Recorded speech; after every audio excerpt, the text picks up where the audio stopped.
নমস্কাৰ সকলোকে। আজি এটা ভিডিঅ' বনাওঁ বুলি বাপেকে বনাই দিলোঁ। মাংস বনাবৰ কাৰণে মানে ভণ্টিয়ে বনাই আছে, মই এনেই আছোঁ আৰু ওচৰতে। প্ৰথমতে তাই তেলত আলুখিনি ভাজি লৈছে, তাৰপিছত পিঁয়াজ দিছে, তাত পিঁয়াজখিনি ভাজি আছে লাহে লাহে। তাৰপাছত ইয়াতে দিব গৰম মছলাৰ টুকুৰা কেইটা, মানে পেকেট যে থাকে তাৰ পৰাই দি দিছে, পাছত নিদিয়ে আৰু তেলতে দি ভাজি আছে তাই।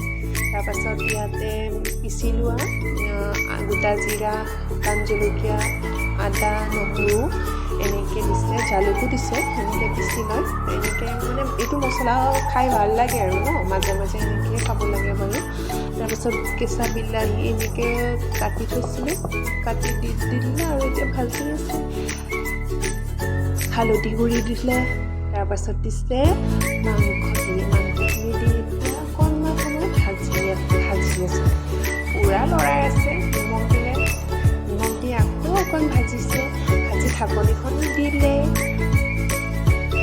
আলুখিনি দি দিলে, ভাজি থোৱা আলুখিনি দি দিলে। তাৰপাছত অকণ সময় ভাজি আছে, তাৰপাছত লাহে লাহে ভাজি আছে আৰু মই ওচৰতে আৰু আছোঁ আৰু চাই বনোৱা চাইও ভাল লাগে ওচৰত বহি থাকিলে। ইয়াতে এতিয়া দিলে কেঁচা জলকীয়া এনেকৈ ভাজি দিলে খাই বহুত ভাল লাগে, মানে কিবা এটা মানে ভাল লাগে আৰু নাজানো কি। তাৰপিছত পানী দি বইল হ'ব দি দিলে। কেনেকুৱা দেখা হৈছে দেই, মজা। পিছত কেঁচা ধনিয়া কাটি দি দিলে। এতিয়া আৰু নমাব হৈ গ'ল। খাব কিন্তু মজা হৈছে। মই পাছতে মানে ভিডিঅ'টো বনাই লাষ্টতে এনেই